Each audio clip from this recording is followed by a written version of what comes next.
Hey team, it's Brennan. The final episode of Chapter 4 of The Wizard, the Witch, and the Wild One is coming out the week of August 11th. That's the end of our first book of adventure in the world of Umora. But don't worry, that world isn't going away, and neither are we. Isn't that right, famed producer and composer of Worlds Beyond Number, Taylor Moore? Hey, it's me, producer Taylor. Brennan, I sound a little like you, but worse.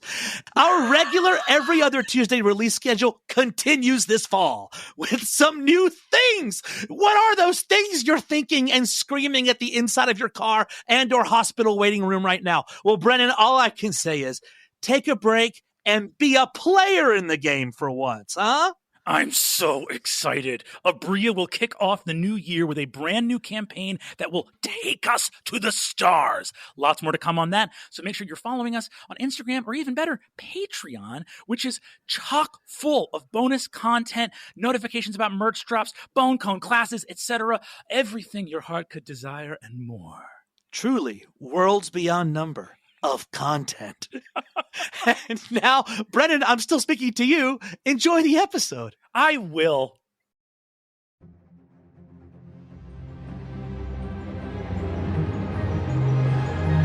This is the sound of Worlds Beyond Number.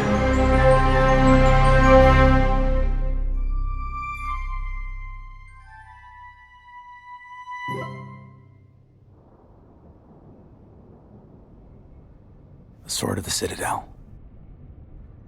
There she is in shadows.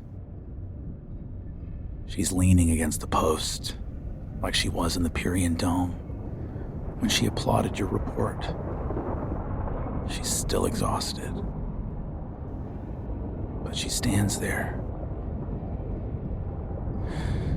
Null clef, huh? Little trace of a shattered Aerith ring around. I gave you that ring a couple times.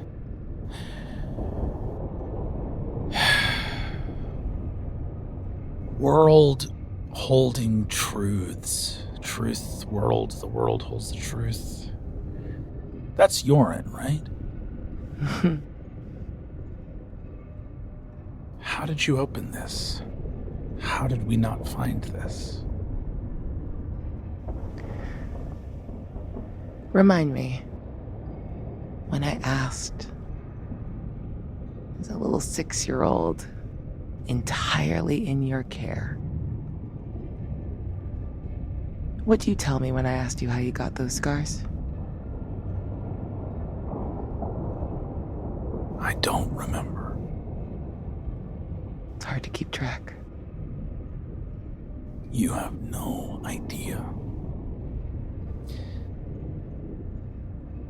I loved them, and they lost their minds. We chased the League for years, and their pride made them go mad. We were wrong, Sufi. It was not a corruption. It was a protection of a department that they would rather burn this place down than admit that they were wrong. And you would rather burn down 1,000 lives than consider for a minute that maybe you were too. I did everything I had to do. I did everything I had to do. I followed them to hell and back. And when it came time to admit that Yorin was going to leave and we had been pardoned and they said it's not good enough. And I said, well, how can it not be good enough? We are going to trade away our home, everything we have, everything we are. You were always more than this. This place is amazing. It's all I've ever had. Or the lie that I believed my whole life was that this was all there would ever be. But you were better than that. You still are. You're better than this. Give me persuasion. Give me insight. Give me both with advantage. Persuasion is a 19, and insight's a 22. Steele looks at you. She could never have anticipated in years that this moment she has dreaded has arrived. And for you to say, in discovering her greatest treachery, that she is better than the place she has devoted her life to. You see gears grinding against each other deep inside her. She looks at you and says, I met Chandri in cupboards. It's a part of Banners you wouldn't know. It's where they put the kids that get here fresh. And there's this thing called slumber. It's like a milk. It has some herbal, some honey. And it just helps the sting. When you get to cupboards, you're usually crying so hard that you get sick. The slumber helps settle your stomach. 6 years old, homesick. You understand that this is important, but 6-year-olds can't understand the weight of what we're doing here. You need to start your education then, but you can't. You can't feel the weight of it. Slumber would make me, I don't know if I was allergic to it or what it was, but I couldn't keep it down. And so I just couldn't stop thinking about my mom and dad. And Chandri came over. And she got into bed with me because I couldn't stop crying. She wrapped her arms around me and said something magic. It was going to keep me safe.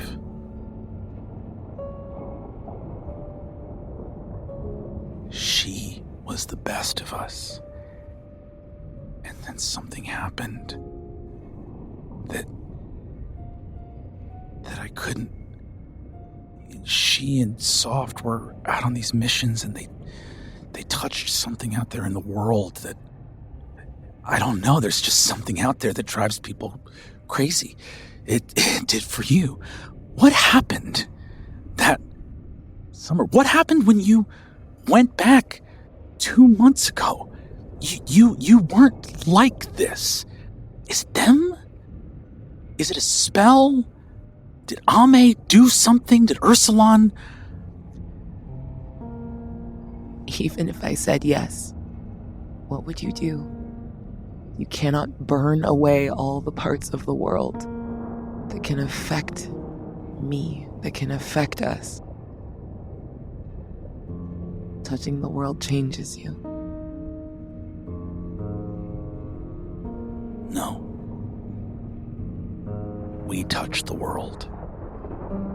We change it. Listen to me. It took everything. I gave everything. I looked at the woman I loved most, and I did what had to be done. She was a sister to me. I saved her. Her legacy, her memory. She is a hero here forever. You are the child of heroes here forever. It's a lie.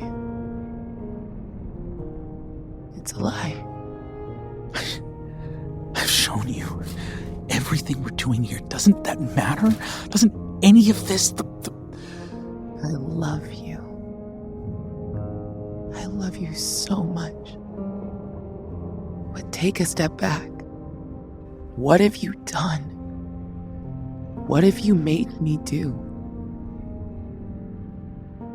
Did you think at all about that last moment when Silver, free of the gaius that you had put on him, saw, understood what he had done before he was obliterated? I will do whatever it takes to defend this citadel and make the world that you and her deserve. On that 22 insight, you look into the eyes of the Sword of the Citadel. Symmetry, geometry, language, mathematics, glorious machinery of light and logic, sound and reason, meaning and magic. She has a machine in her heart that made killing your mother and her best friend the act of a hero. What can't that machine do? I think Suvi takes a step back, like she's been hit, and puts her hand over her own heart. A little machine that's already so good. I'm your daughter. So believe me when I say we are the same in this. There is nothing I won't do to save my home from anyone that would see its purpose corrupted. If you don't kill me exactly right now. I don't have to kill you. I just have to make you different. I spent my life turning you into the woman she should have been. Not you, not anybody gets to throw that away. She raises her hand, her emerald ring glows, and she calls on the deepest magic she can to sunder all the magic in this place. The pendant, the books, the memory of soft and stone. Task and the fox both look out ahead of you in horror, hiding under your seat that you stand before. And in her left hand, she summons the ability to modify memories. You see her lunge towards you, and in her eyes, though she does not speak it aloud, you see the language written plain. That witch and that wild one took you from me, and if I have to break every facet of your mind to rid you of them, I will do so.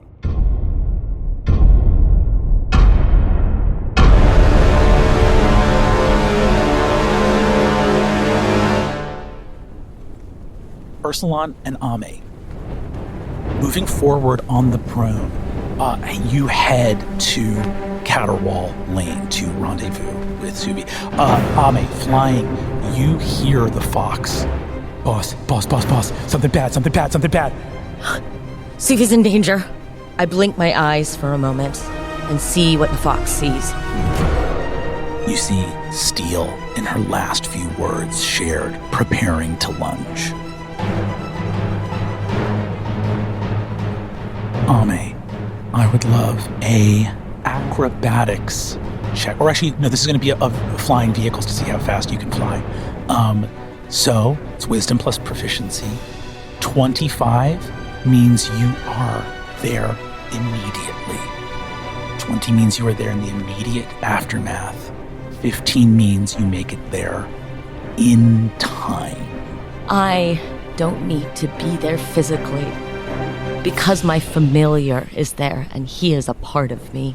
In that case, roll, because your physical presence may still be useful, but you may also act through your familiar if you wish. Ursulon, I'm also going to need a dexterity saving throw from you. The pilot of this broom has just left her conscious mind. 7. 23. Ursulon, you on a 7 sort of drop and Ame's body lilts out of one side. You can keep her on the broom, but at the expense of you having to hang on with one hand. That'll be the case. You hold her with one clawed hand, hang on with another as you begin to spin down. Hame! With that 23.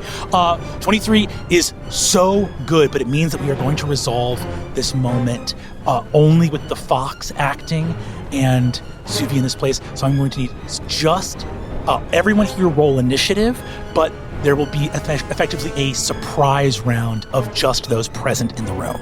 17. 19. 22.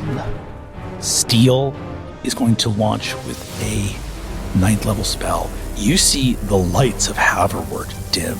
Steel should not be reaching into the Aerith depositories to do this.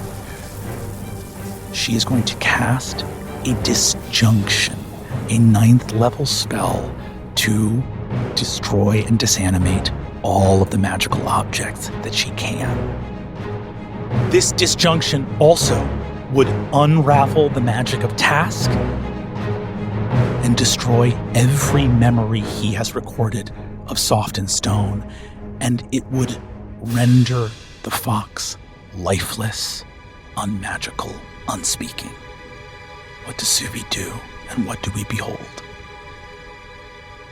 I have never raised my hand against Steel. I've talked back. I've made choices. I have never raised my hand against her. But I raise my hand against her, and in a voice that rumbles in the sand under my feet, like 0, the first time I heard it, I say, worth it. And I cast for the first time Counterspell. Hell yes. Okay, Task is giving you advantage on this roll.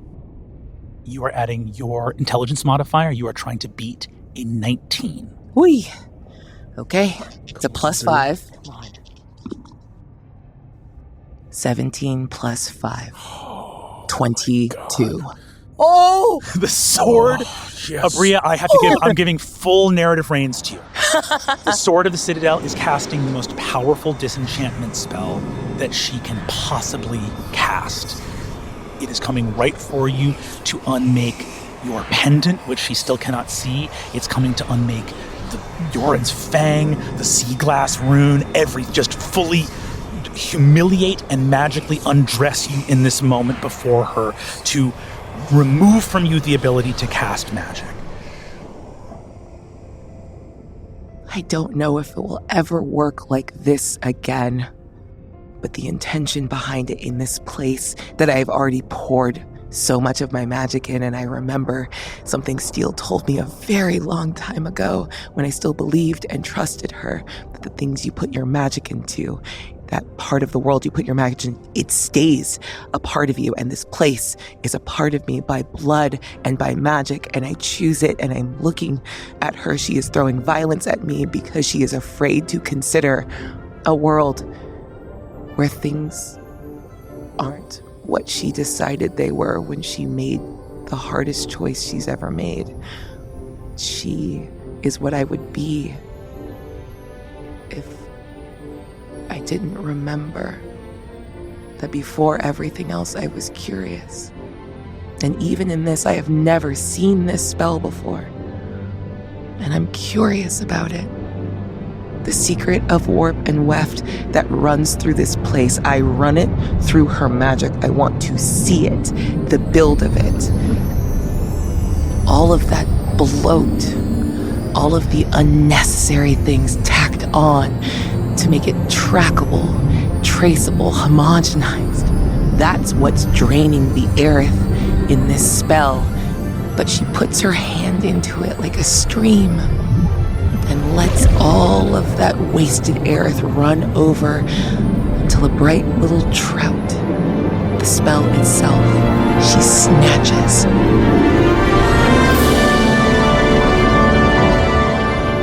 And in her hand, crushes it,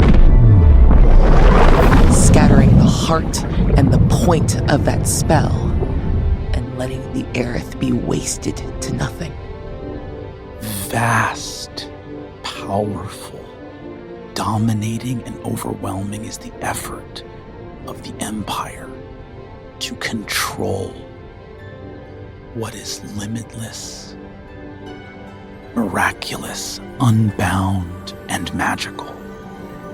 That effort has raised armies and flags. It has laid low enemies. And that effort is, as the memory of your father said, a waste.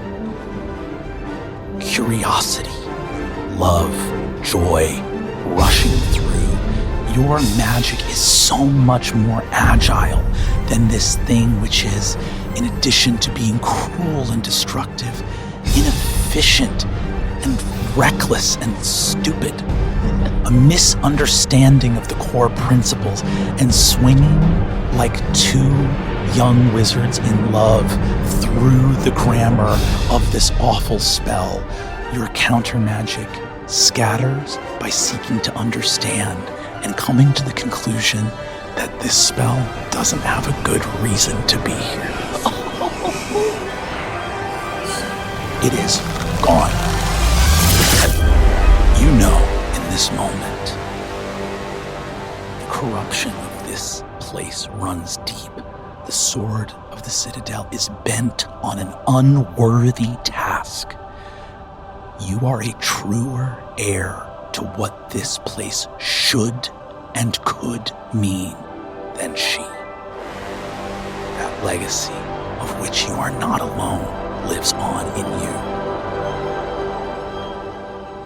Looking at the spell fail, she must continue on with the second to modify your memory in this moment.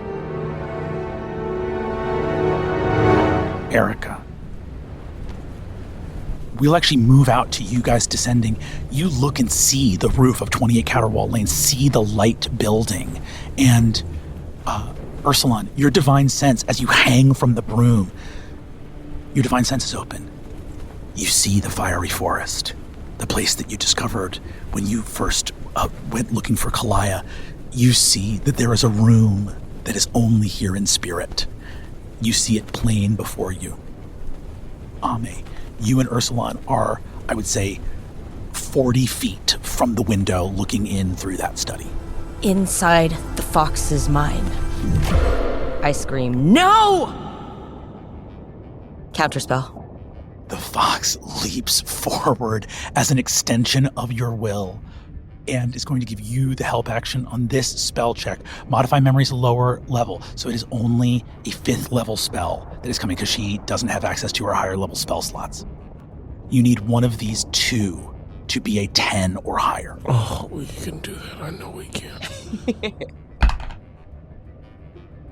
There's a 14. Let's go. Thank the good Lord. As Suvi scatters the most powerful magic that she has ever witnessed, at least this close, right? 12 perks is pretty intense. But as you scatter a 9th level spell, you scatter a disjunction, the true twisted knife, for that would have brought you low. This would have changed you. You see in Steele's eyes the panic. Because if you were changed by the love that was shown to you, then why wasn't she? And so she needs to rob you of it, needs to take the people that loved you when they didn't have a reason to, no flag to walk under, no service that you could provide for them. The reason they loved you was because of who you were and what you and you alone meant to them. She cannot let that stand. And as it comes towards you, your joyful ringing counterspell is matched by a magic you recognize as equally deserving in the splendor of the magic world. Get her! As a fox bites her hand as hard as he can. Vermin! Throws him as he skids across the rug towards your feet. The window crashes as Ursulon and Ame jump through the study, landing on either side. Steel has used her legendary actions to cast that Modify Memory, and that is going to be all three of you taking your turn together.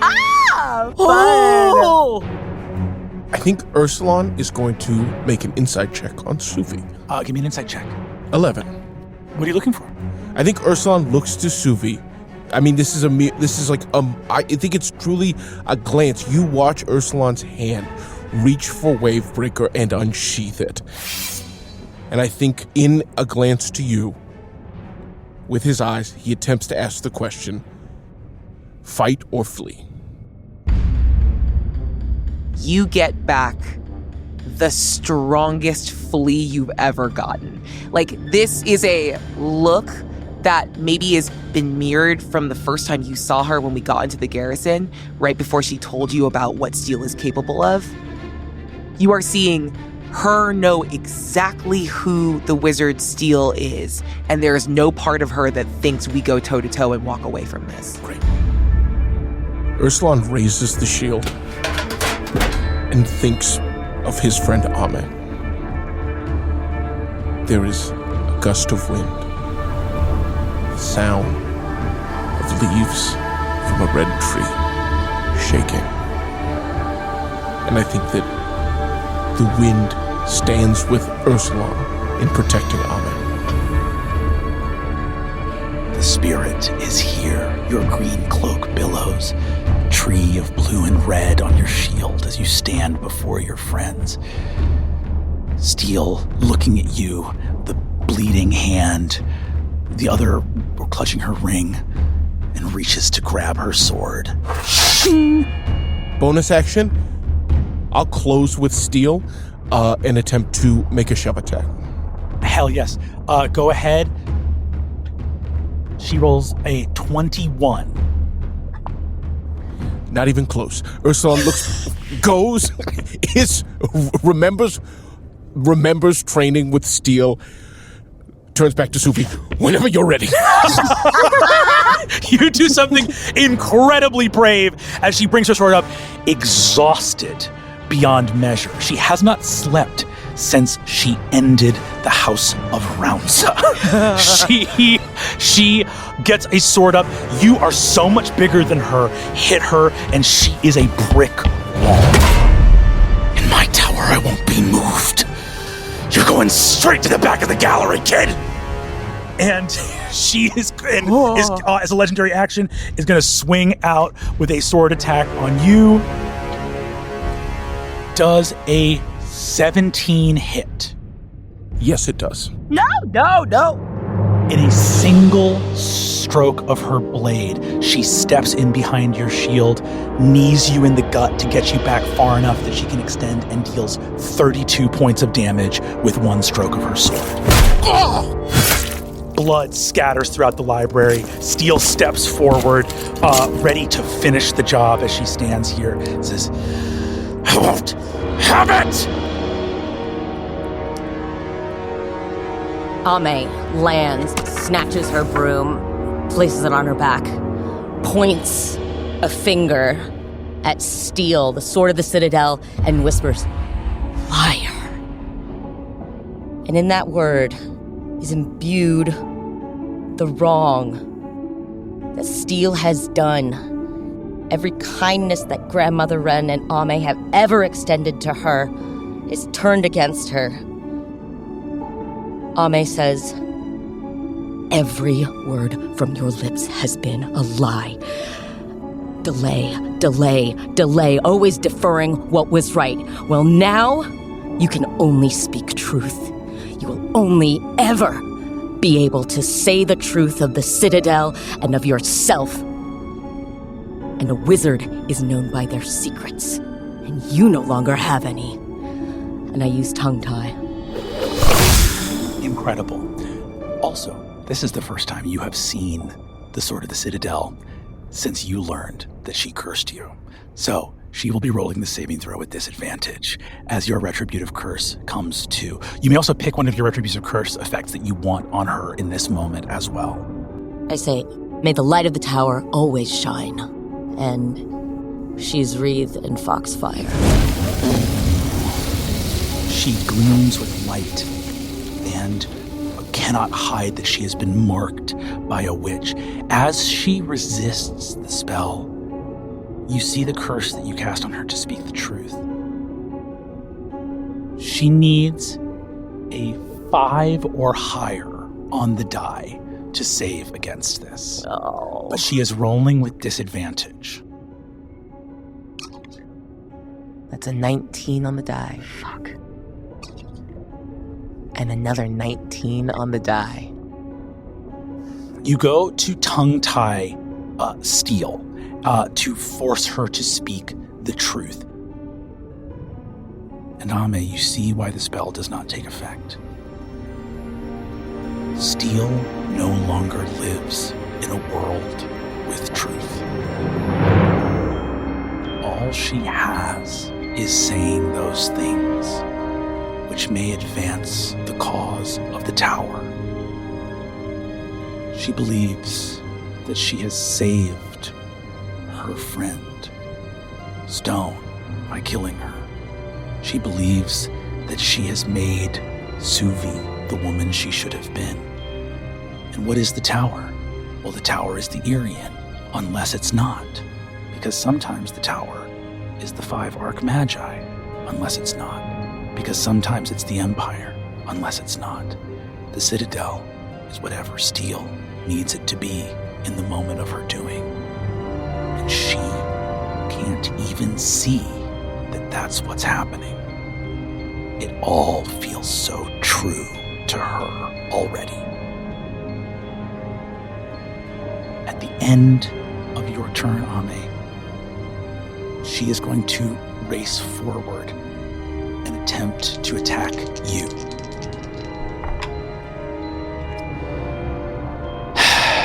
Does a 27 hit? Yes, it does. You take 38 points of damage.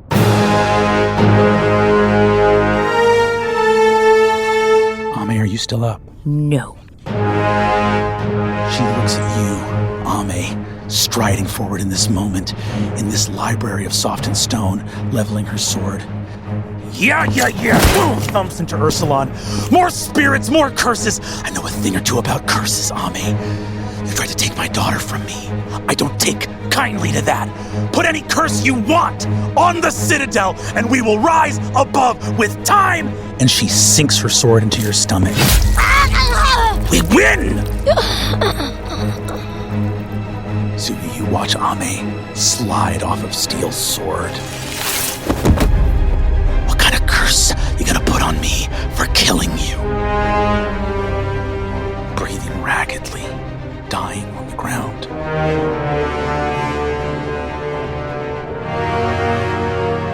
Ame, give me your first death saving throw. 6. She is losing the light. Darkness comes. Everything slows down.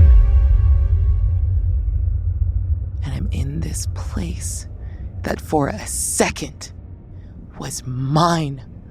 A place of power and a place of home.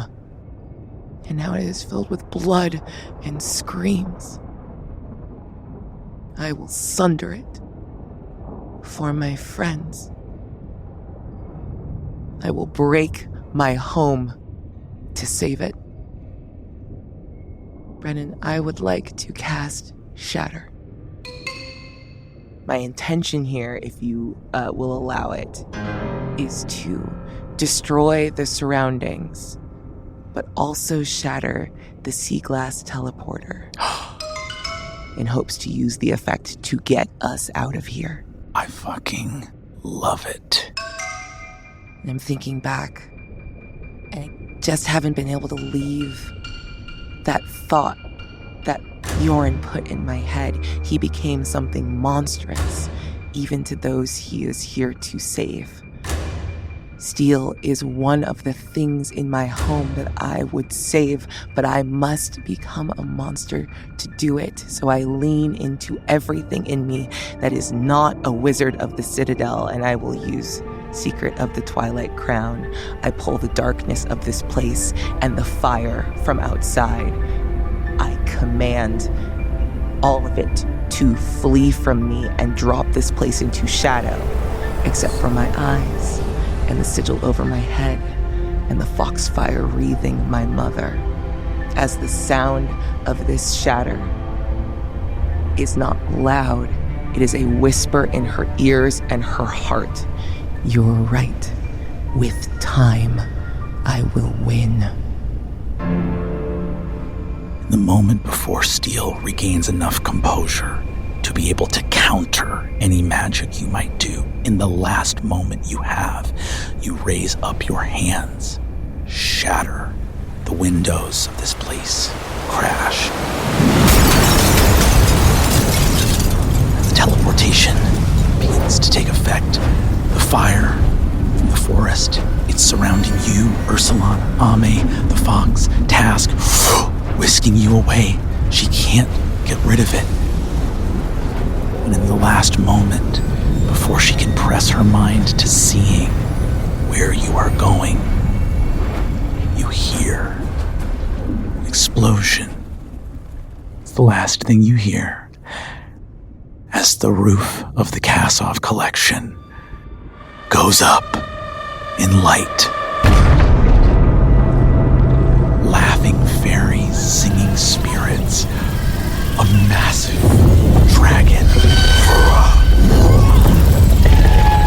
sprinting towards the glass of the Irian, followed by a parade of flying, screaming, singing things that have been bound but will be free. A questing beast charging forward on air. The dragon roaring back in a language of spirits.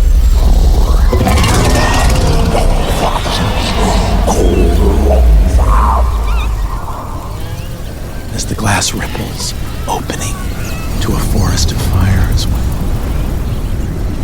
In ages from now, if scholars can parse the language of that mighty beast, perhaps they will say some version of, "We gotta go."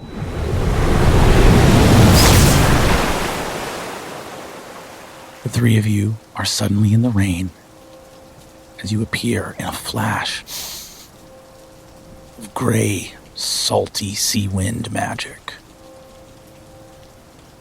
Standing in the rain, Cavender Court, the city of Cairo. Gargoyles loom on massive spires gazing down at the entrance to a squat, industrial-looking building. An ugly place, and yet with elegant calligraphy and wrought iron over the gate. The commissary at Cavender Court. Ame is prostrate on the ground, bleeding to death. Ursulon throws Wavebreaker from his hands and runs. Ame, and places both of his hands over her wound. Breathe. And is going to push spirit from himself into her. Honey, rosemary, pine, deep forest, healing slumber. How much do you heal Ame for? 20 hit points. With a mighty use of your breath, Ame is healed, but the injury is still there. It is large and scabbed over, Ame. You can feel yourself not fully restored. As you look at each other, the three of you, You are no longer in the Citadel, but you are in a city with a massive gate to it. Are you okay? Yeah. Oh. Good job. We should move.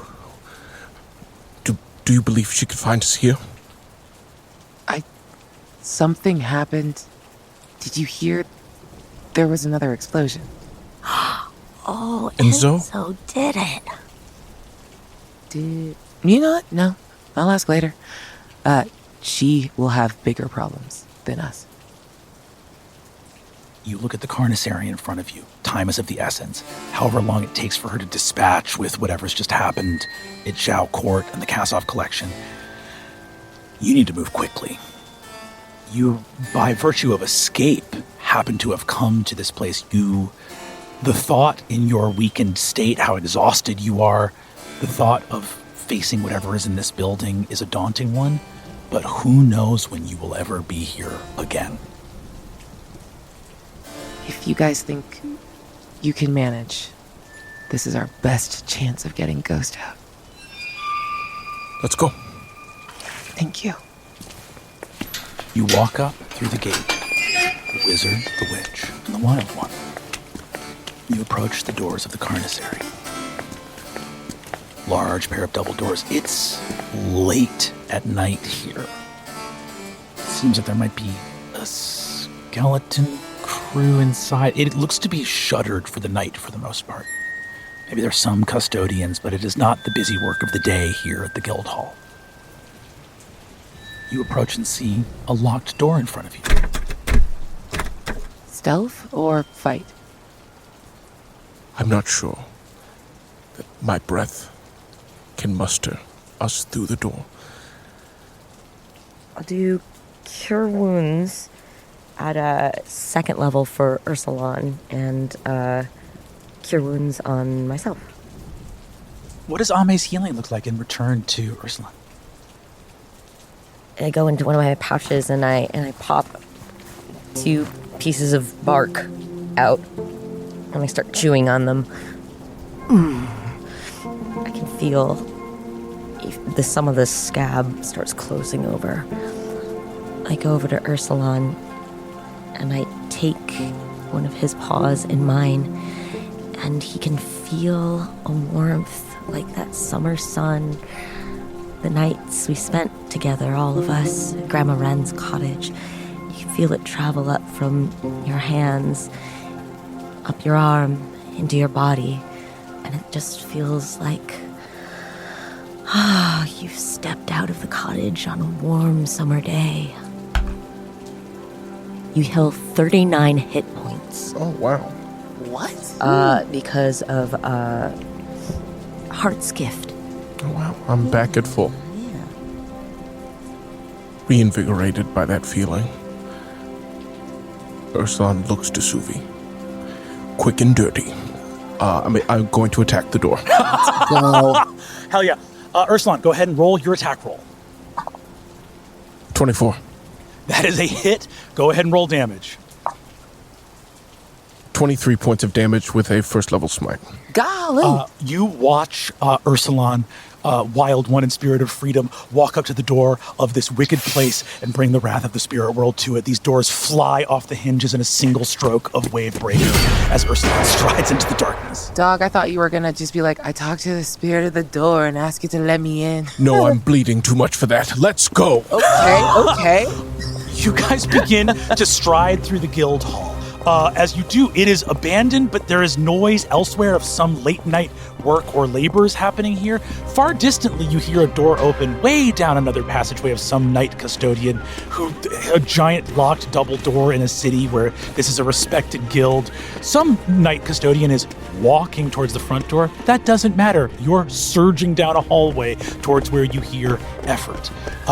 You walk through these crenellations, torches of alchemical light that have been diminished at night here in the darkness.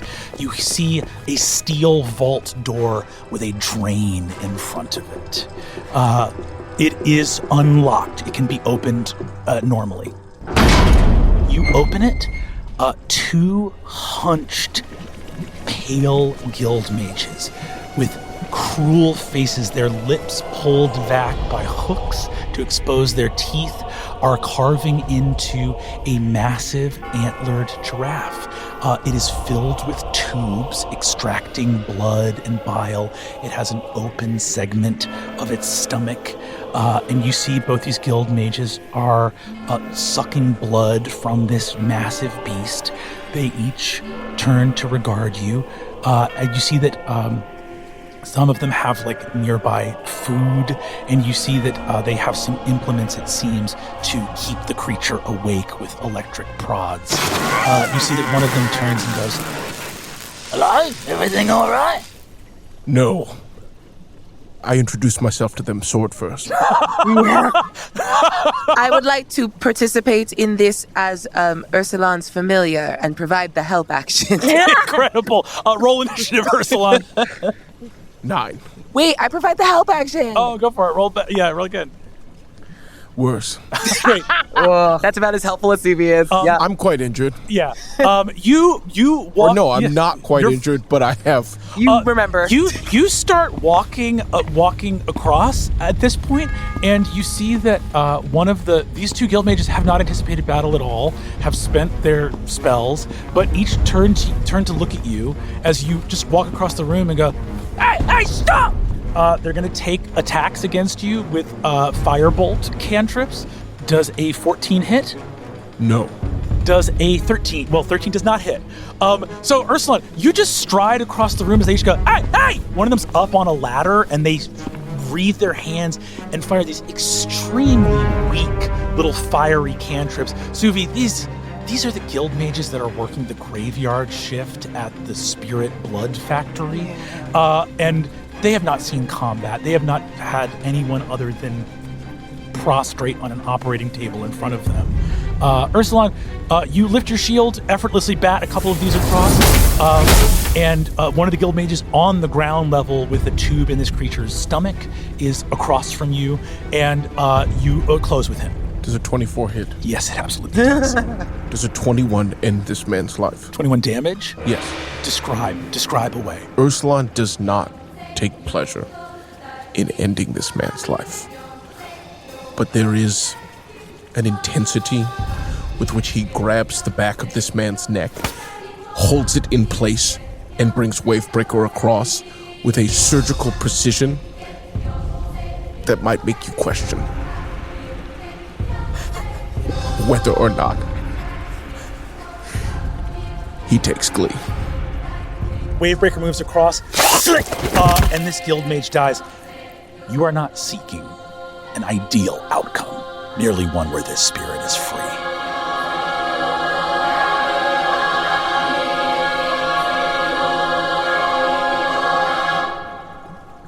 That's your first attack. You have another. Does a 25 hit the second? He's up on a ladder. Yeah, it does. You gonna kill the ladder too? Well, yes. 22 points of damage. Ursulan, how does this second guy go? Ursulan uses one of his legs to break the ladder in half beneath where the man is holding on and catches him on the way down with his sword. And decapitated as he falls through the air. Ursulan, that is your turn. This room is free of guild mages of the Glass Coronet. Ame and Suvi. I want to run over to the creature on the table and try and stabilize it and do a medicine check or spare the dying. Give me a nature or survival check as you do so. That's a 27 survival. Ame, as you cast Spare the Dying, you are the bridge. The circle of salt around this table can be scuffed easily with one foot.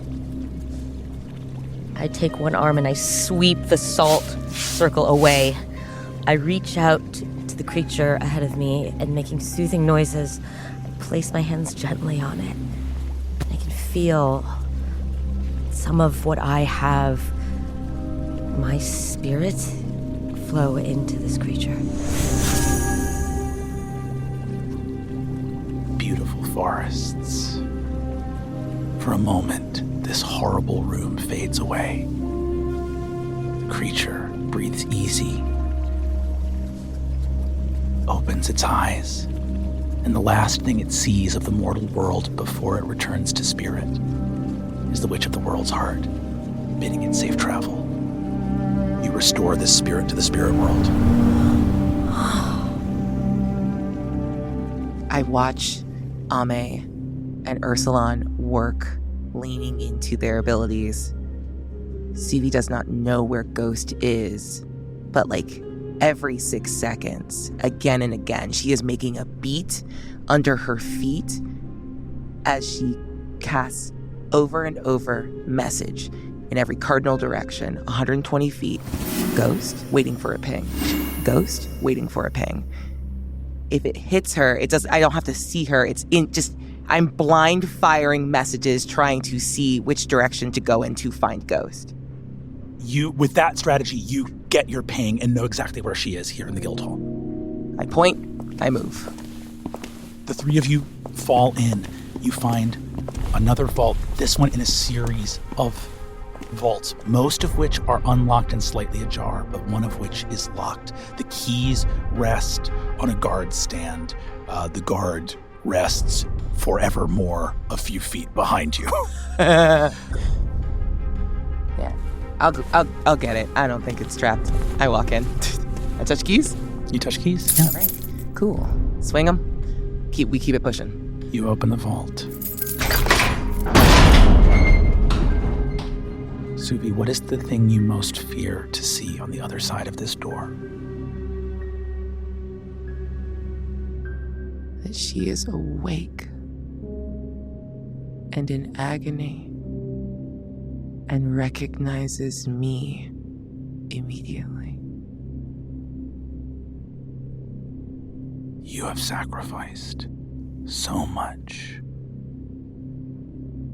suffered, lost. What tortures could they have visited on this young girl whose only crime was taking your word? We're telling a story of a wizard, a witch, and a wild one, and it falls to me from time to time to tell you truths of Umora, which sometimes are unkind.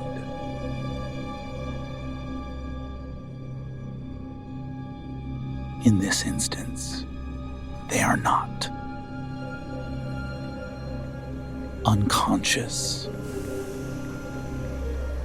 riddled with injuries, but healed, tubes entering her body, one above the clavicle, another in the abdomen, but alive, not dismembered, not destroyed, breathing weakly, in slumber, strapped to an iron chair,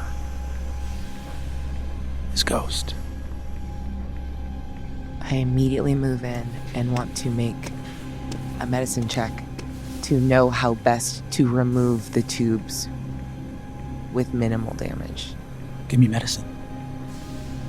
Also, looking at it, and from what I could see of the other one, I give data to CV and help. Great. Oh, thank you. The help is a natural 20. Oh! With Ame's guidance, you rush forward. Ursulon, you stand in the door, and Suvi, carefully looking at the arcane marks on the wall, looking at where this is going, you see that some of these tubes are leading in and are sustaining her, others leading out. You see there are schematics for ways to do this process after having removed a creature's head, such that their escape is less likely. That technology, for the moment, eludes the grasp of the glass coronet, and you have made it here in time. You remove this wicked apparatus. You see the blood, white and milky, leaving her body off to some corner of a factory where it will arm the soldiers of Empire, saving countless lives. It is undone in this moment. The moment she is free, of the tubes, I'll move to unstrap her from the chair and tag Ursulon in to grab her. Of course. And with a series of those self-same weak but infinite fire cantrips, lay waste to this machine and its damned research. The schematics destroyed. Chair warped and bent. And I want to be clear. I do not use the null clef. I sign my fucking work.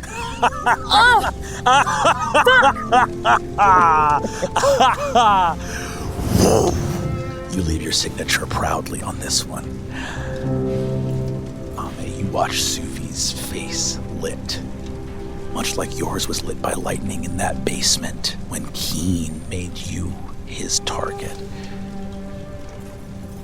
Your true friend and sister is by your side, calling magic to work as you have. You have saved this girl, healed her, and now you remove the weapon that would be raised against her once and for all. If she allows, I slide my hand into Suvi's once more. I think even as one hand does the working, the hand you grab is hot, but not fire hot, standing underneath the sun on the Arulian sand at noon. You hold her. You move from this room. You notice in one of the vault areas that is opened, seated, hugging its legs to its chest, is a stone construct covered in candles. What do you do? I slip my hand from Suvi's. I go to flicker, placing the artificer's glove on my other hand. I reach out towards Flicker. I snap my fingers and light the candles. Flicker begins to animate. You put your artificer's glove on him. What do you say? She's safe now. Give me persuasion. 15. 15. Flicker jolts up, moves through the vault door. Ursulon is holding Ghost. Yes. In this brief moment, Ame, before you can say anything, Flicker turns to regard you, Suvi. No facial expression, but the body language is enough to let you know that Flicker recognizes you and is terrified. This is who we spoke to before the world turned bad. Raises a fist up to defend Ghost. No, please. They saved her. Flicker turns. I want to tag in Task. Can you help? Task skitters up, shows the light of Suvi, saving Ghost. Flicker looks, doesn't understand, but knows that things beyond his grasp have happened here. All he can do is nod in understanding. He steps forward, holding his hands out for Ghost. I pass her from my arms to his. He looks around, unsure if he should trust you or if he should flee with his person. Would you come with us? To somewhere where she can be safe and heal? Give me one last persuasion with advantage. It's going to be a DC 20. You got this, you got this. You have this. I had 7, so I need at least a 13. That's an 18 on the die. Hell yeah. Hell yeah. 25. Let's go. Artificer's glove comfortingly on the shin of this mighty construct. As you touch him, you realize there's no way for something to be alive without the spirit. This artificer's glove is letting you talk to what was always there. Spirit of flicker. A candle, a light of hope, a guardian and protector. Hears the voice of a witch, speaking comfort. And seeing a cold and rainy sky, knows that the best chance for his girl is to come with you. Where will you go? A door? A door. We seek a door. You find one. There's a small wooden door with a sign on it. The sign reads, "Under repairs." You see the name Keen has been scraped off. You change the doorknob, open the door. The Wizard Keen's office is not here. No. It is Toma, and the sun is shining bright. You walk through. Zuvi, Ursulon, Ame. If you all walk through together, the doorknobs will be left here in the carnicery. Oh, it's all right. You go on ahead. I'll go the traditional way. Broom? Broom. Ghost being carried to lie in rest in the living room of Grandmother Wren. Flicker scraping and crawling down the hallway, trying as hard as he can not to let his candles go out, but being so large as to barely fit in the cottage, pulling one arm, then the other, down the hall, past the kitchen, and finally to the farmhouse door where he can pull himself out of the cottage, standing to his full height.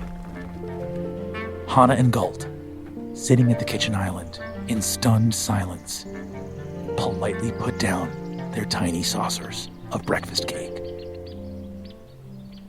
Ursulon, you are the last through the door and look out and see Ame in the hallway of this hateful place. Travel safely. We will see you soon. Thank you.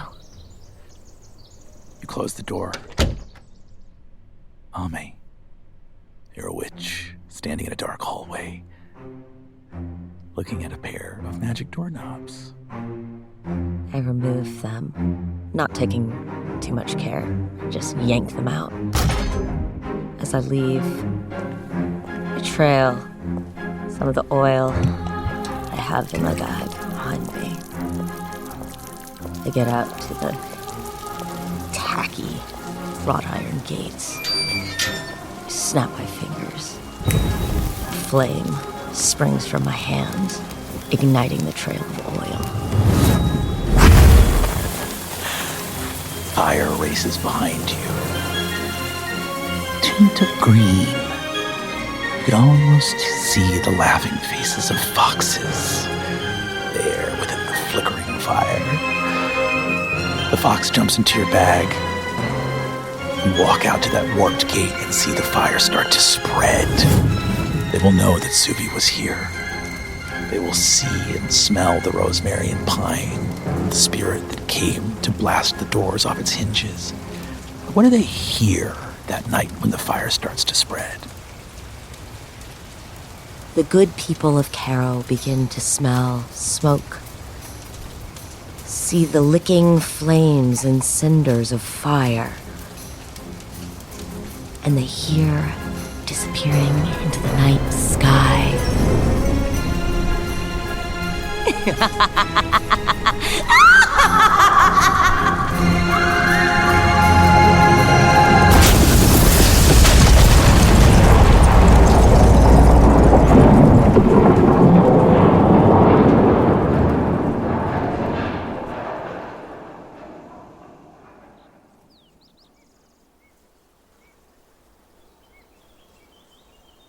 A few days later, when Ame lands, Ghost is resting, sleeping much of the day. But a few days later, maybe there's a smile. Flicker stands in the yard, very preoccupied with chickens and how they work. Spirits once again have a young girl to tend to. The morning that Ame lands in the yard, just like Ren used to, Ghost has, on her crutches, made her way to sit at the kitchen counter for the first time. This tea is really so lovely. And it's good to be back in a coma. Ame! Hi! I walk in, my hair absolutely wild. Just the light and delight of flight still on my face. Ghost, you all right? How are you feeling? I'm okay. I've been resting for a few days and Flicker's here. It's been good. I think I've had enough of adventure. Do you need a housekeeper? I would love if you stayed with us here at the cottage. This is your home now. And she just leans her head into your shoulder. There's some interesting gadgets and stuff. The weather vane, I've never seen a rooster like that with a snake's tail. Oh. If I can fix anything up or grease any hinges, I'd be happy to do it. If it would give you pleasure to do so, then absolutely. I don't imagine you've even been into the attic yet. What, is there stuff up there? Oh, there's so much stuff. You see, as she smiles, you see that Flicker outside waves a massive stone hand at a cart of people with some hay bales headed to Tatatoma, and you see they go and like put the reins of the horses as this massive candle-covered construct just waves, and they're like, "Young witch, things have gotten strange at the cottage again."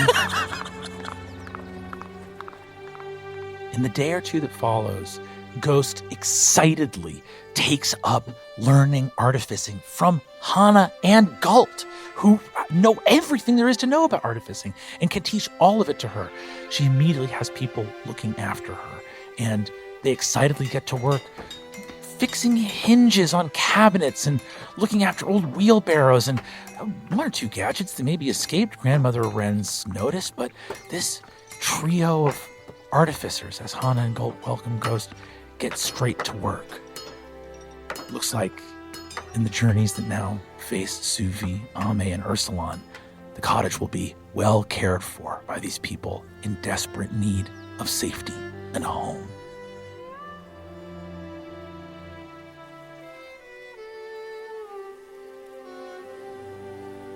As night comes, it's a foggy night. Ursulon, you see mist pouring out of the forest.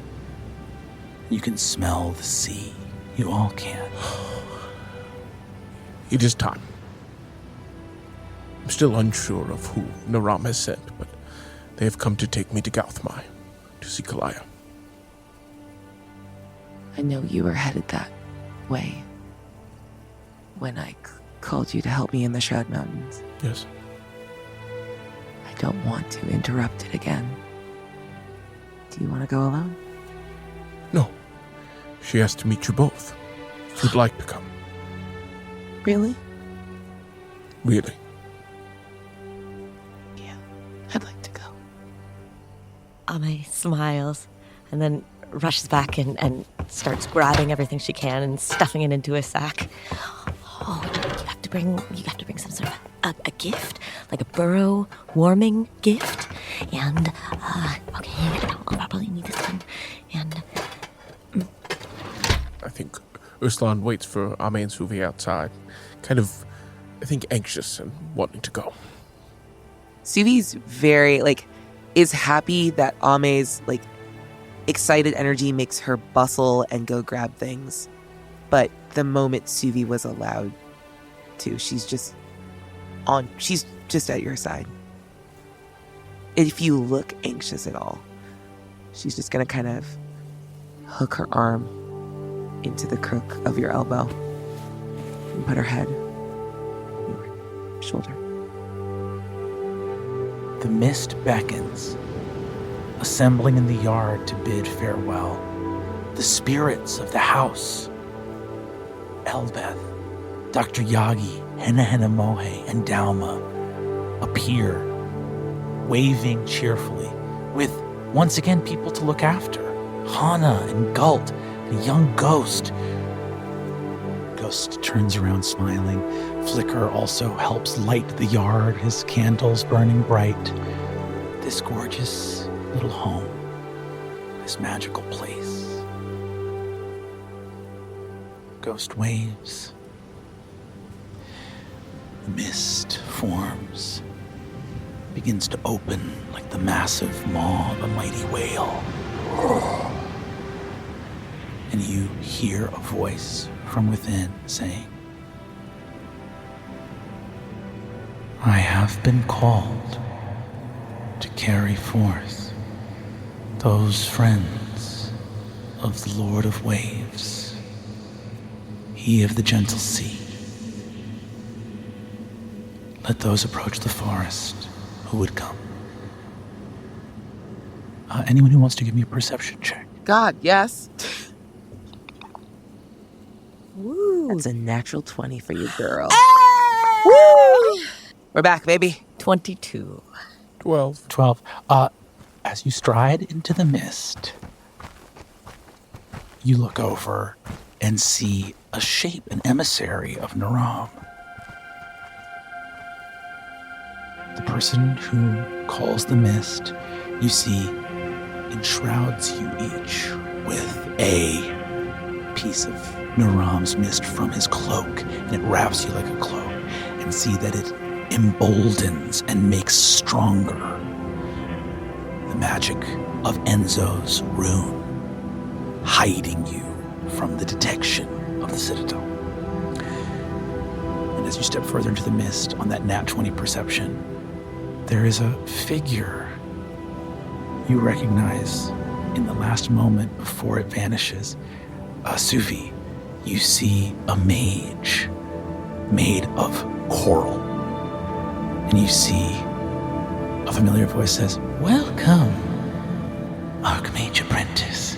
And Moro guides you through and says, I've had time to think about mistakes I made. And beckons you through, and you vanish and are in the jungles of Galthmai, stepping out of the mist, and smell pancakes.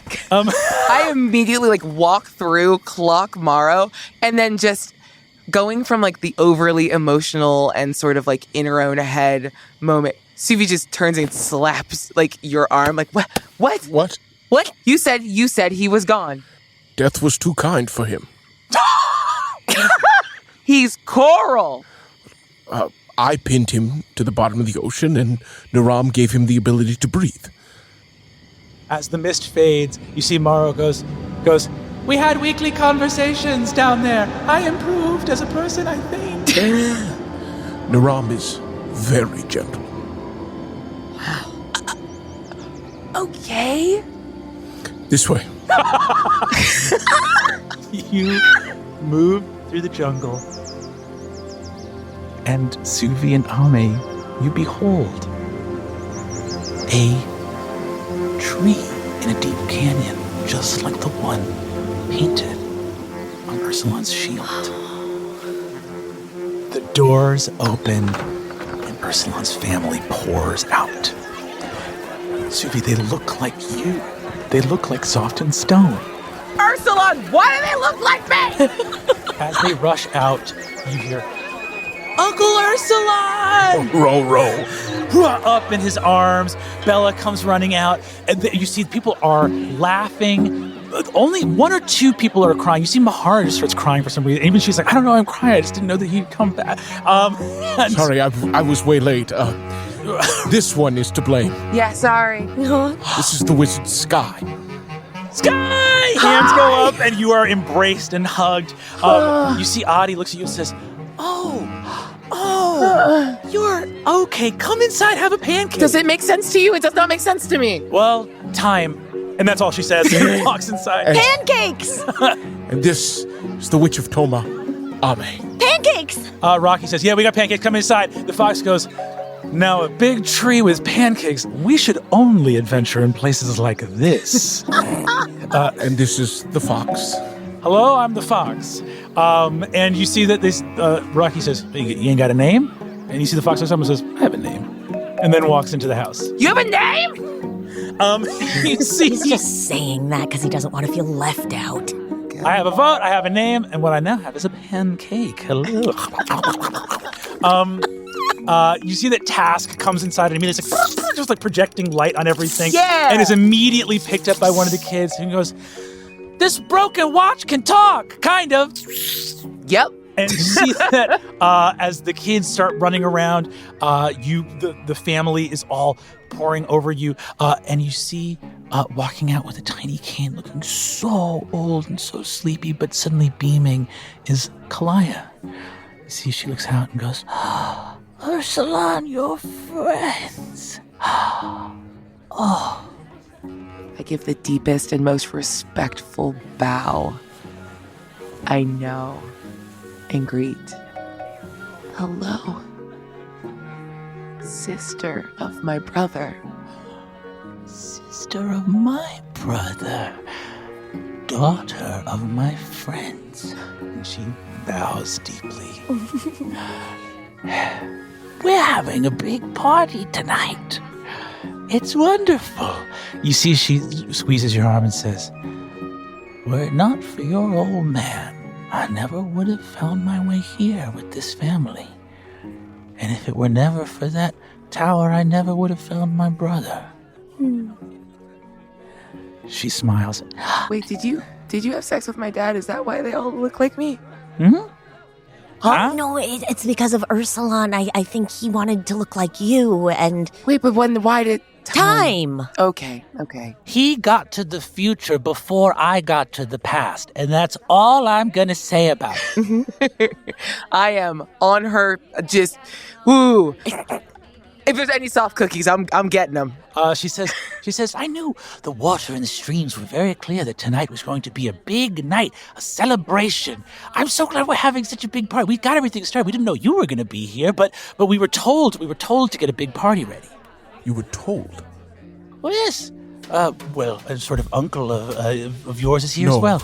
No. You see Sly in the kitchen. My God. I wang a corner of pancake at him. Goes, bang! You see that he, without looking, catches it in a hand and says, I knew that was going to happen. I tackle him. He goes, and gives a big hug. You see he gives you a huge hug.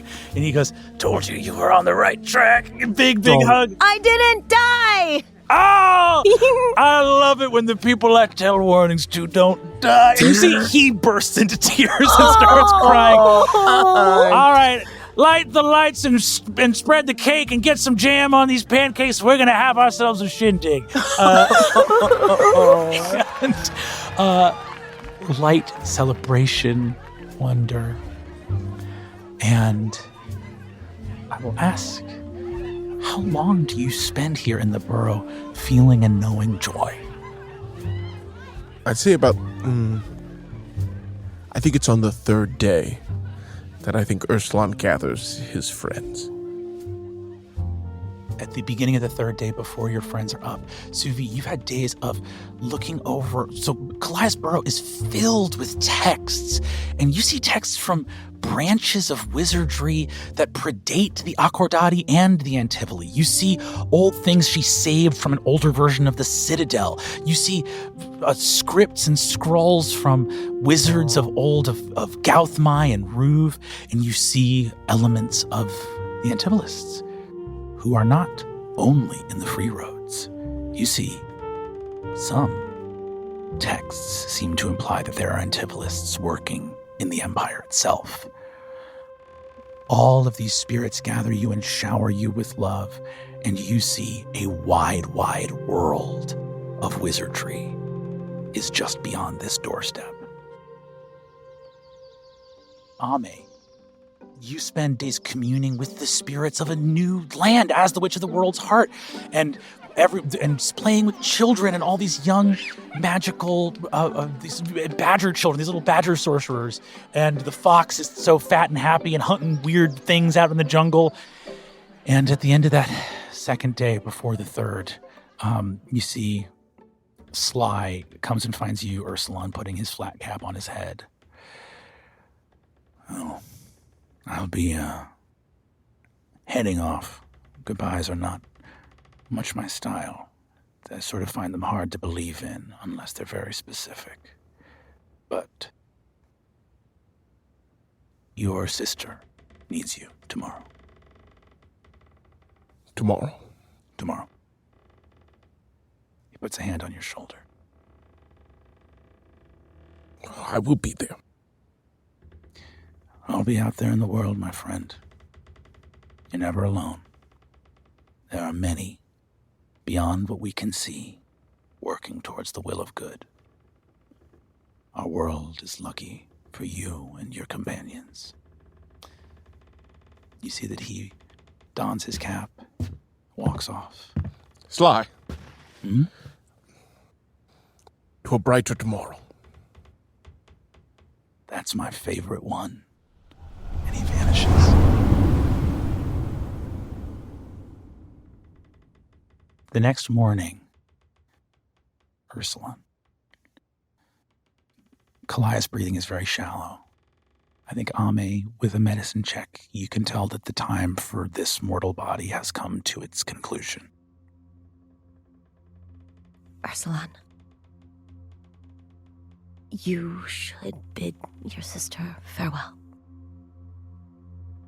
Thank you, Ame. Kalaya has spent these days with you, Ursulon, in a depth of warmth and light and love. It has been 3 days of holiday, of holy days, sacred in the love of this family and its embrace of your true friends who are family here. On that day, what does Ursulon do? Ursulon spends the day reveling in memory of the days when he and Kalaya were young, complaining about Narian, chasing and being chased, telling stories of the life they shared together. But at some point, Ursulon asks, Kalaya, I believe I need to go home. All right, let me come with you. And you see Kalaya stands up, away from her body, with you, and starts walking towards a forest that only you and she can see. Ahead of her, you see a path through the woods, the far distant cottage, and the spirit of a man who has been waiting there for her. And to the left, you see a path through the woods where you can hear the distant marching and singing of those amidst the company of the great bear. She stands at the fork in the road with you, looking unsure. This world is a wonderful one, is it not? I have loved it with every part of me. I as well. What would you do in my stead?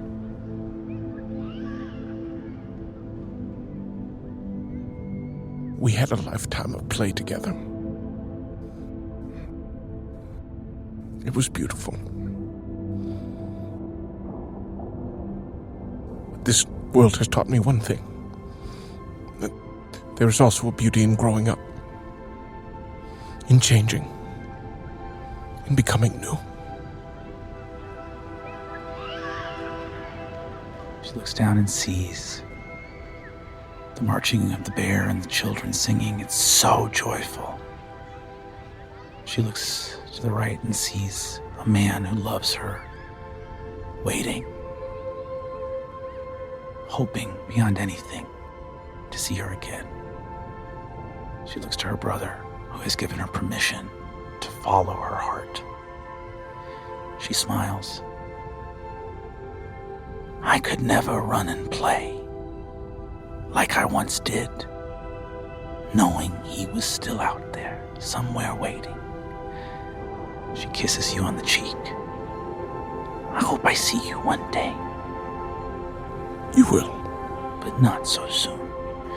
She kisses you on the cheek and walks down the road, and the look of love and joy on her face is matched only by the face that waits for her.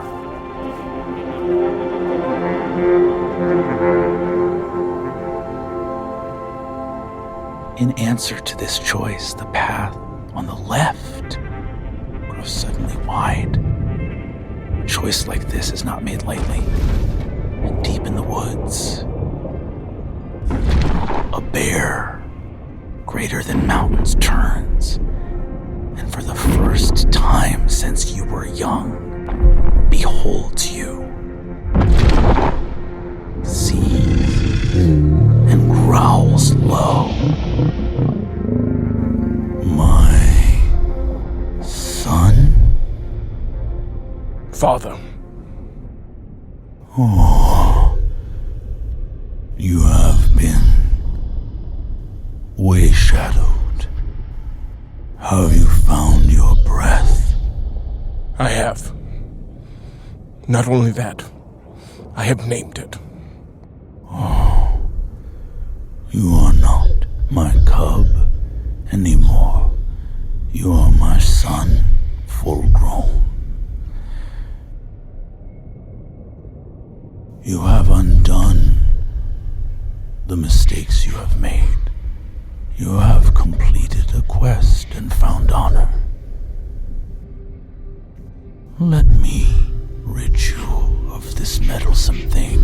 And he stamps a paw, and a door of ivy grows in front of you. Come home. Come home, my son. Where the sun never sets if it does not wish. Come home to life, joyful and unending. I am sorry you have been long lost.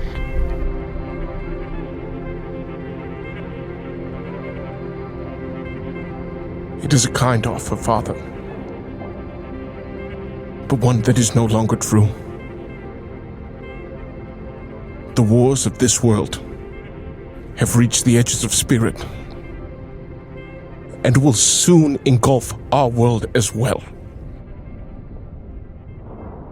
I would make you the same offer, but ask that you pass through the door. He turns. Ooh. Give me a persuasion check with advantage.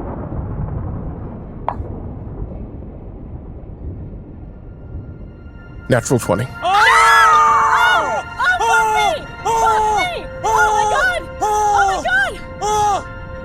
The pilgrim under stars, the man in black, he raises an army of great spirits. I would raise a banner as well. One that seeks to end the war, not join it, not win it. The Citadel is a knife in the heart of the world, but to destroy the knife is not my aim. Only those who wield it.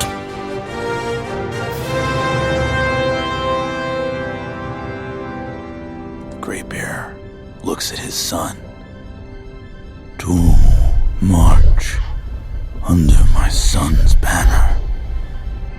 His children stop dancing and marching as they look at their father, begin to shake his mighty shoulders. To march under my son's banner would be. And as he steps, he stumbles and wears for the first time you have seen in an age, a glamour.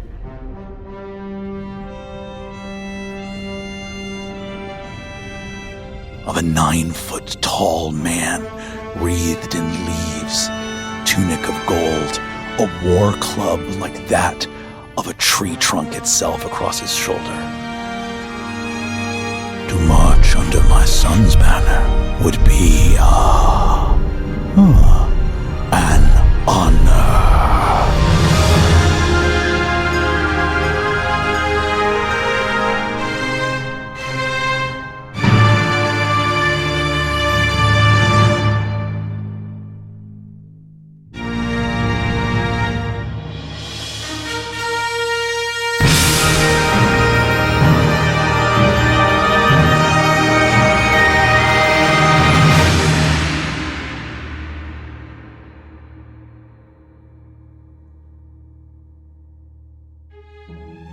That was Lou Wilson as Ursulon, Erika Ishii as Ame, Abria Iyengar as Suvi, and Brennan Lee Mulligan as everyone and everything else.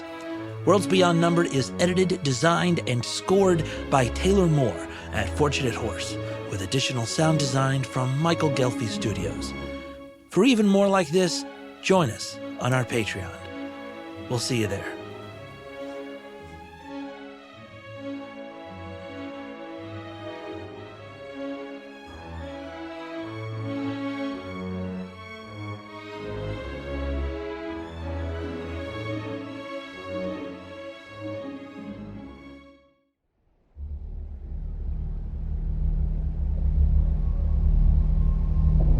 In a dark castle of shattered ramparts, ruined stairs, crumbling towers, lightning races across a horizon over a sea of nightmare. Shadow, darkness, waves of pure void lap against rocks of ebony and onyx. High in the crumbling castle, a shattered throne, ancient beyond words, wreathed in shadow. Feet approach, hand in hand, to Naram and Orima, bedecked and resplendent in garb of war, approach through the ruins. Are you all right, my love? This is the only way, Naram says to his wife. King of Night, we tread before you in honor of your station to fight beneath your banner. A voice slithers out from the darkness. It is not my banner you will fight under. Fire erupts in braziers. Reposed across the throne, legs dangling over the arm, a jester's mask over his face, held on an extended wand. Obelfind spreads his inky wings. What is this? Says Naram. I'm keeping the chair of my liege lord warm in his absence. The King of Night sends his regards.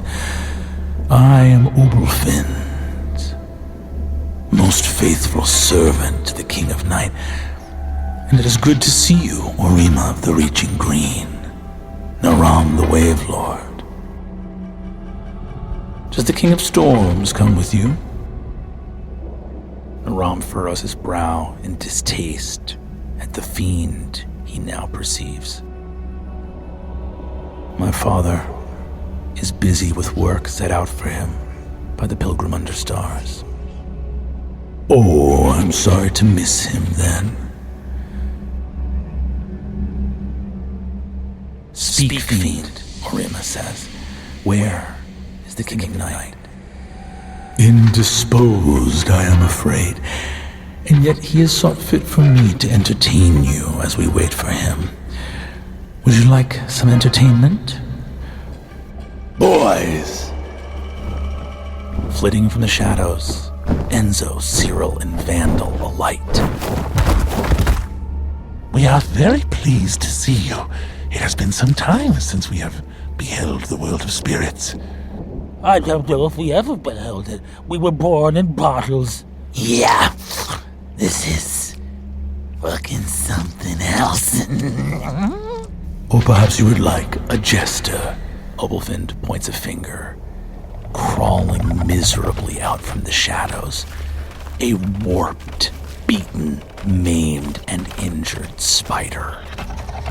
Its silky white fur blowing in an unseen wind. Pomeroy, make our guests feel welcome as we wait.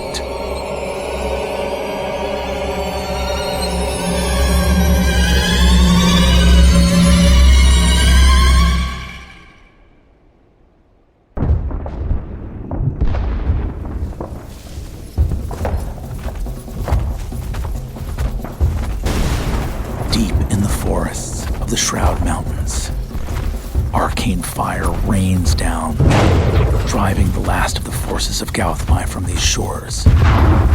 Deep in the shadows, loping as fast as possible, panting heavily, breath ragged, bleeding from an untold number of injuries, Yoren runs as fast as he can. Get to safety! Take to the sea, swim deep! We have done all we can!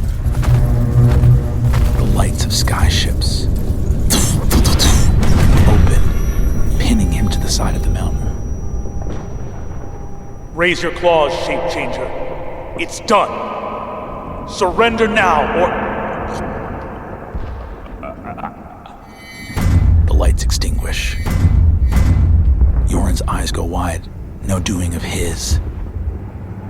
What is this? Darkness. Darkness everywhere. Troops nearby. press in through the darkness. Find him if you can. He is their leader, the leader of them. What the? Run! Run! No, don't do that. An antlered form moves through the darkness, followed by wolves, panthers, bears, and injured Yoren can only look on in amazement as the forces of Empire fall. Holding his wound. Is this his final moment? Has death finally caught him? No rest for you yet, my handsome friend. Vines grow. The smell of pollen. The touch of Hekea, witch of the woodland green, on Yoren's chest. Look alive, my boy, look alive. The game is only getting started.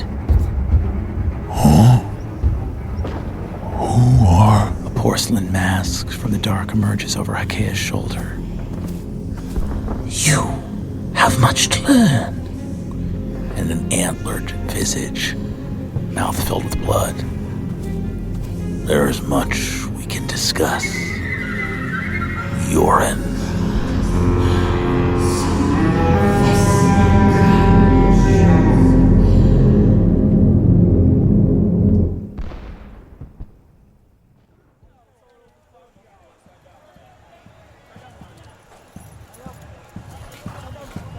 The light of Toma falls on an Imperial battalion.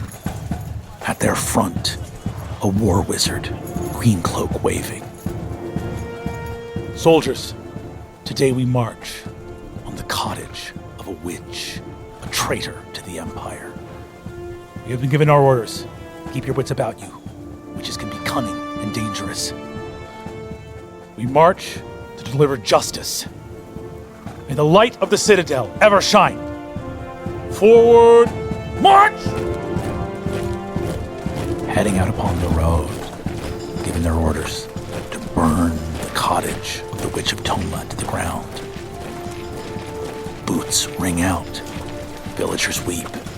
Lohan looks in disbelief that anyone would have harm in their heart for their village's gentle witch. It is with even more disbelief that he looks as the sun begins to set so suddenly. The soldiers upon the road suddenly seem shocked or scared or frightened. How can they have lost so much of the day upon the road? Captain? Everyone, careful. This could be a piece of witchcraft, perhaps an illusion. As the sun fully sets, a voice from the road ahead. No illusion. Brave Captain. The sun has truly set. For you most of all. Say your name. I have never done so, and I will not do so now for you. Know only that I keep my word. I promised a witch that I would be at her door in 1 year's time. That means that door must stand for that year's time. A promise to a witch is never lightly broken. Snap of bones, scatter of blood. Fear so deep, it cannot be said to have an ending.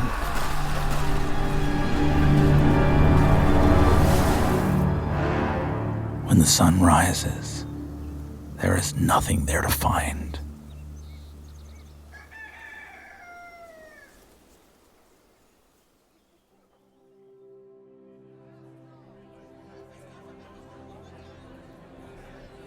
Deep in a cellar, stacked with wine barrels, some 2 or 3 stories tall, deep in the recesses of an ancient castle. Tears of joy as families are reunited. Warriors and witches of the Greenough gathered here in this place, trying to make sense of a world after the death of the great bullfrog. Torchlight, boxes of treasure, maps, sharing of information, and suddenly all is right with the world. Lifted up on their shoulders, the witch Neef can only blush and admonish the cheers that go up for her in Teroy over and over again as her elk bellows. Turning around, she says, "It is not me who saved them, it was Bear, the strongest man in Silbury, who journeyed there, who is the spirit Ursulon. He is a friend to the Greenough, and Ame, the witch of the world's heart, rescued me from certain, and the wizard Sky, who opposed the citadel that trained her. It was them who saved the children. I merely completed their journey home." Did you say Bear? The strongest man in Silbury? Neef turns to regard the shadows, turning to a Greenough wise woman. "You should meet this man. We reached out to him for help as soon as we realized how wide the problem was. This is a friend of ours from across the sea." A dead man strides from the shadows to regard the young witch. "Neef, I'd like to meet Will Gallows." "Did you say Bear of Silbury is an honored friend? Well, now I have seen everything."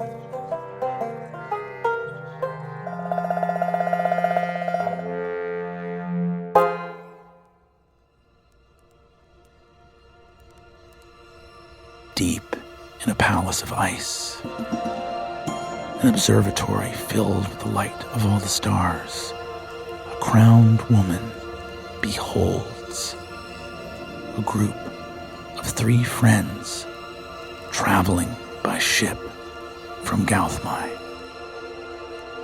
On the deck of the ship, she beholds them and sees their wizard wearing a finely mended cloak of blue, reflecting the constellations of the vast sky. Indri, Witch of the Wind and Stars, furrows her brow, scowling, as Costa hides sheepishly in a corner.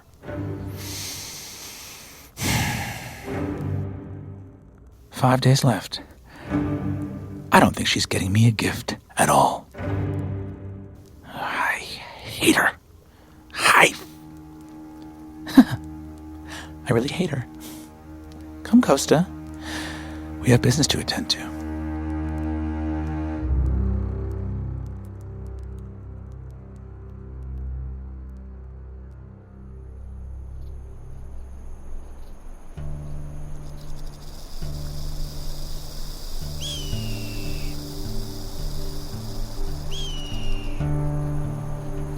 In a dusty gulch, guarded by a solitary dead tree, the rusty tin roof of a lone train station with but a single counter behind glass stands baking in the sun, the rails riding to the horizon in both directions. The wind picks up the creak of the sign on its post as the sleepy ticket seller completes a crossword on a printed broadsheet. Looking up from the page, he beholds a wizard, a witch, and a wild one. "Welcome. Can I help any of you with anything?" Passage for 3. Ursulon produces the ticket, given to him by Teflon. To where? Anywhere.